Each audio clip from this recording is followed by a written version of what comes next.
So today I have an interesting thing to talk about with you guys. So I felt it's actually been a long time since I played chess, but the thing is I used to play a lot in especially like 2 years back or like 1 year back, and during this time I learned a lot about chess and how to play the game, and surprisingly I never really analyzed the game before, but now that I'm playing again, I see a lot of uh, stuff which I can learn from chess that apply to business and entrepreneurship. And here's what I found. So basically, I think that when you play chess, your mind thinks very strategically to put moves like what's your opening and what's your next move. So it's all about calculating the risks and checking which piece plays an important role. Like let's say a bishop has its own role in the whole chessboard, whereas a knight is different. So every piece on this chessboard has its own unique strength and weaknesses. So in order to understand the game, you need to understand the weaknesses and strengths of chess. So simply, let's start explaining what is chess for people who don't know. I mean, I think many people do know, but the thing is, it's good to have a recap. So how about I just tell them? So there are two players, the white player and the black player. The white player always starts the game first, and that's pretty much like an opening rule in chess. And the black player then proceeds. So in each player's whatever like army, you can call this an army maybe. You have like 8 pawns in the front, which are like the soldiers, I would say. And there are also some some kind of like a superpowers like knights, bishops, and rooks. And then there's this important piece which we cannot play without, which is king, also known as the leader of the whole army. And there's also a queen who is much more powerful than the king, but it is not, it still can be played without.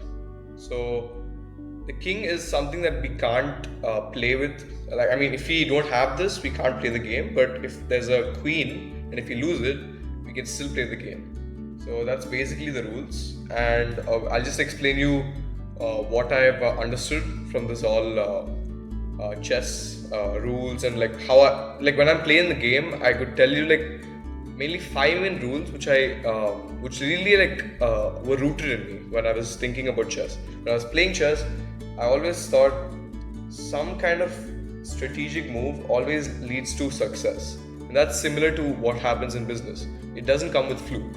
So that's what I think, and we'll explore this more in the next few parts.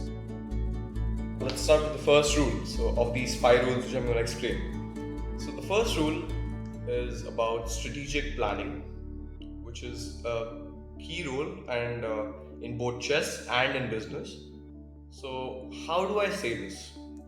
Let's start off by saying that okay, there are some opening moves that the white pieces and the black pieces play. Now, as the white pieces start first, they have the attack in the first, and the black pieces have to first defend it. So how about a simple move like a pawn, a move in front? Now the pieces have to find a way to counter that attack, which is the defense. So then we have to place a pawn to block it. So similarly, we need to play according to our pieces. Let's say if you're playing as a black army, and if you're playing as a white army, it's completely different. Like some moves don't work and some moves do work. So based on that, you have to plan accordingly. So like, let's say when a business starts, making some key decisions for a startup always leads to success. Like let's say hiring the right people, understanding their weaknesses, and even knowing which piece is capable of what and what is the value of this piece. So let's say we have these all armies. Like let's start with the elephant. The elephant can move all over the board, but only in straights, and it cannot be moved in like diagonals, which can be then handled by the bishop. So these both are not the same. That's similar to people also in your company. Let's say if you're building a company in the future. So let's say this is employee A and this is employee B.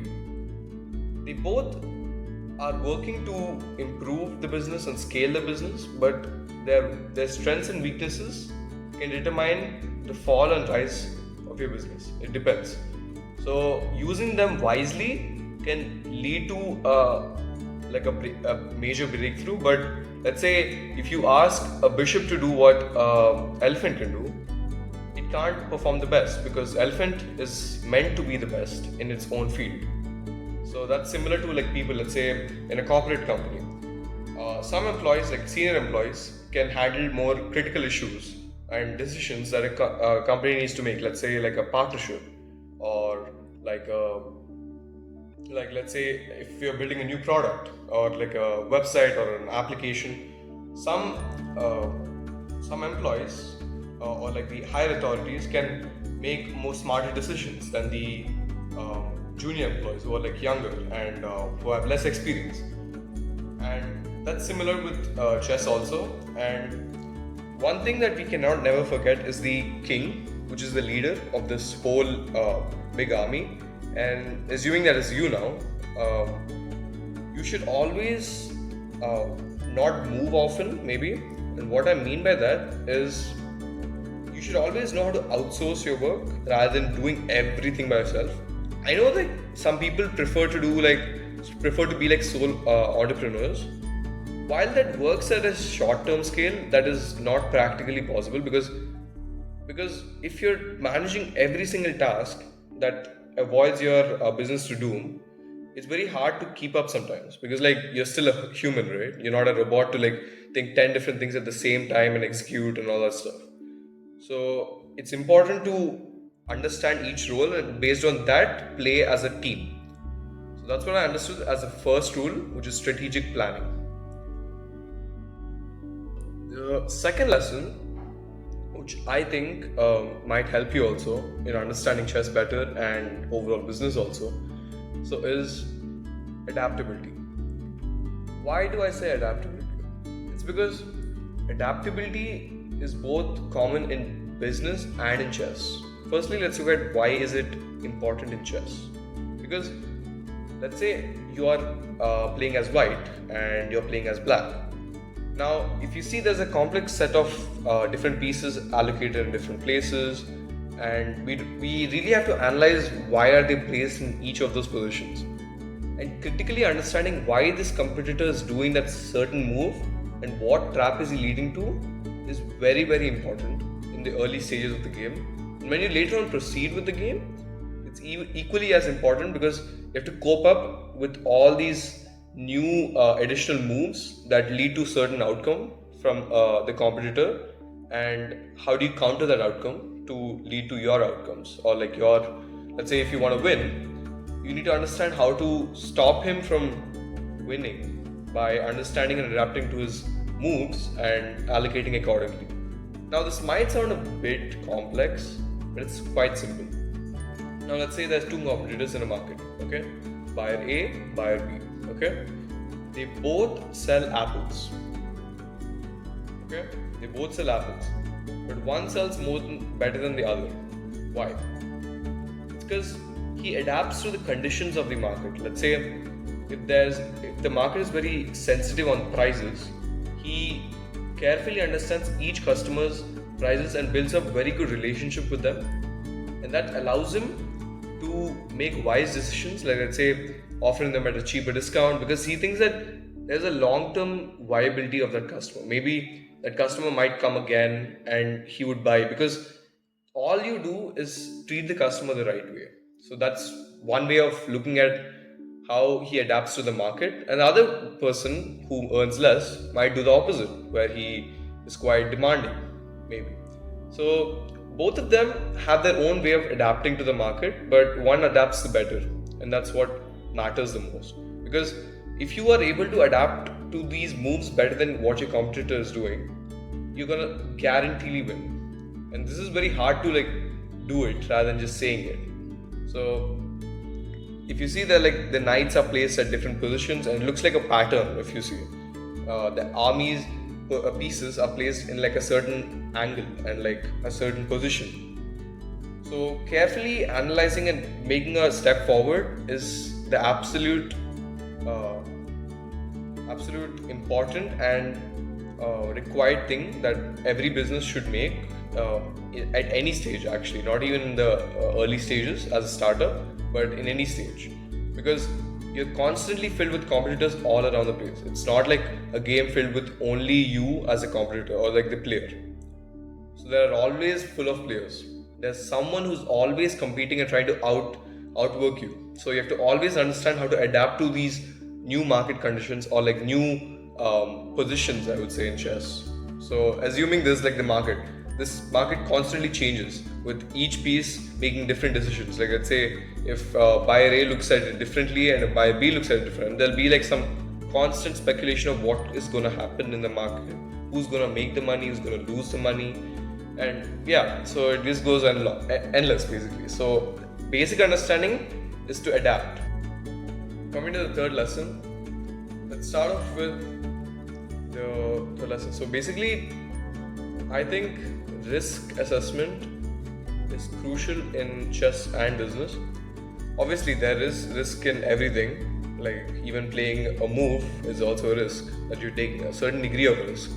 Depends on how you place it. So let's say if you're sacrificing a key piece in chess, or let's say in practical terms, in business, if you're sacrificing a key maybe employee, how would it lead to how would it impact your whole organization?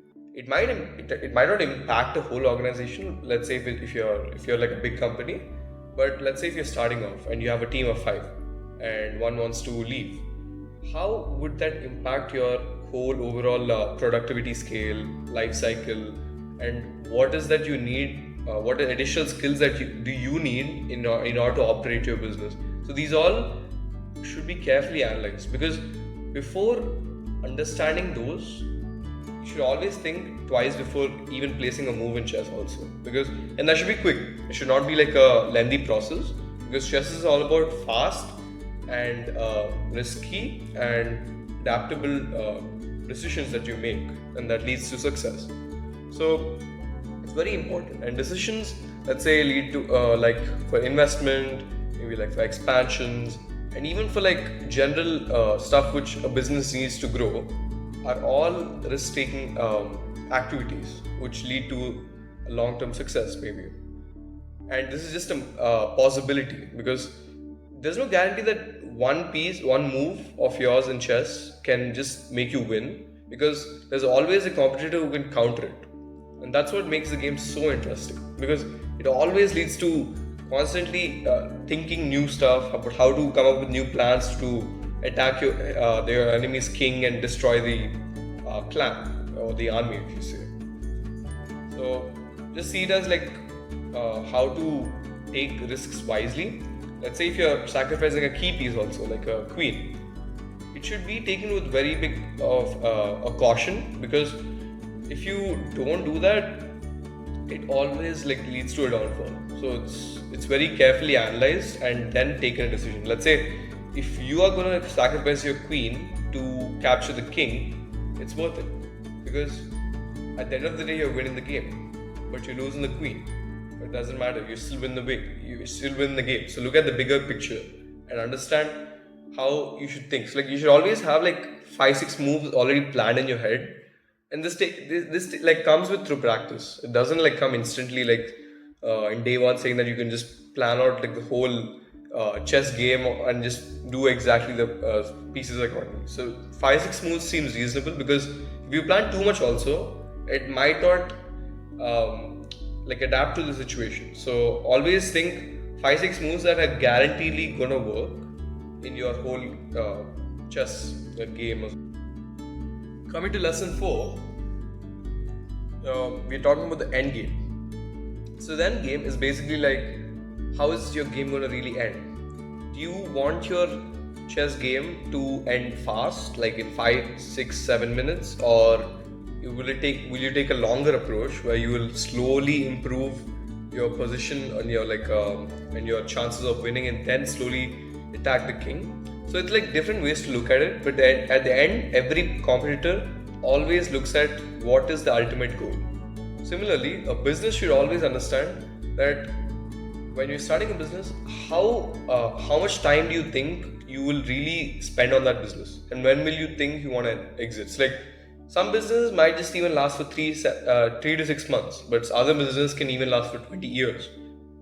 So it depends on the scale and like the potentiality of the business in the future that leads to strategic outcomes. Like, let's say if you want to play fast, you need to think of tactical moves that could destroy your enemy's clan even faster. This might sound even more riskier, but it pays off at a faster rate. Whereas if you're playing at a slower game, like let's say some people even play for an hour, depending on like the length of the game and the choice of decisions they make throughout the game, because these all lead to a final ultimate goal that someone is a winner. So make sure that whenever you're making a decision in chess, think of how much time do you think that'll take in order to make a checkmate. Always look at the end goal and then plan out your journey accordingly.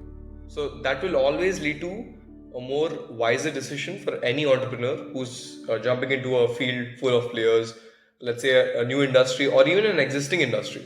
Existing industries are even more harder to like enter and even like sustain. Whereas in new industries, there's a bit more flexibility because there's fewer competitors, but there's still a constant speculation and doubt in the market that will it even work or not, because it's a very new idea that many people didn't implement.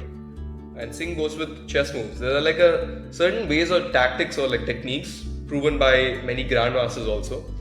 You should also see like some games, I feel like, because if you see how they're playing, right, they always have a certain technique or like a rule that they approach the game in based on after a few moves. Like they'll first warm up and then they'll understand the whole field and what is going on, and based on that they'll come up with a strategy that could execute easily, because the competitor's way of thinking is exactly the opposite, so it'll clearly work.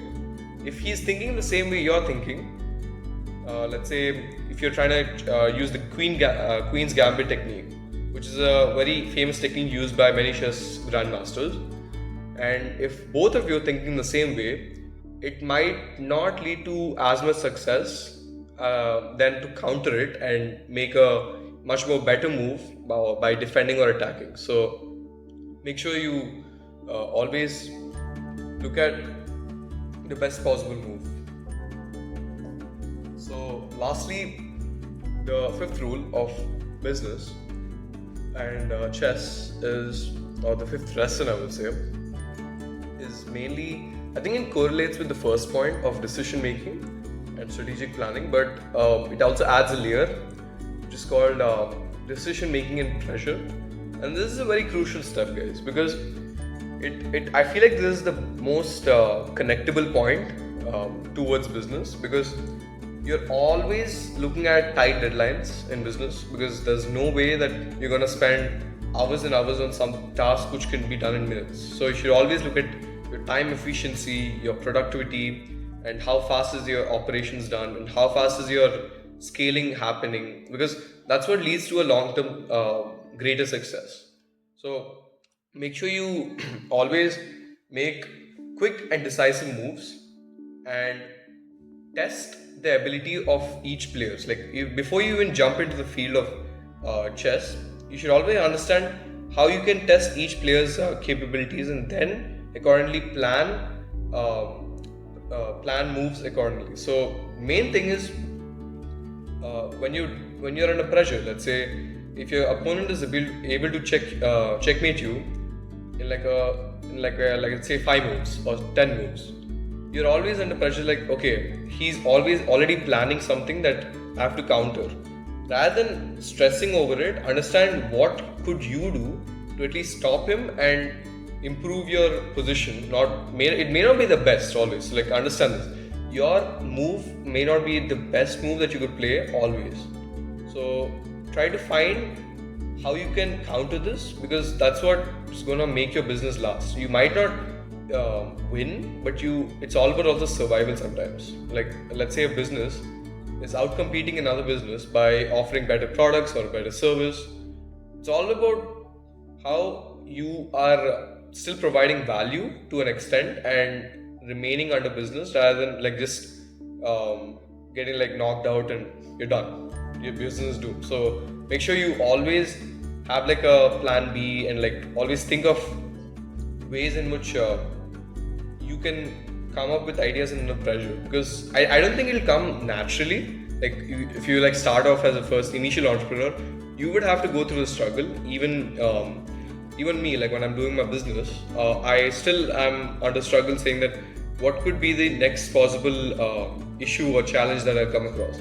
So constantly thinking of that can allow me to still stay under pressure but think strategically and logically. So make sure you don't get into emotions sometimes, because like when you're under pressure in a business, it's always like your emotions that carry you. But you should always think a bit more logically at those times, because that leads to success basically, and the journey is what matters again. So thank you.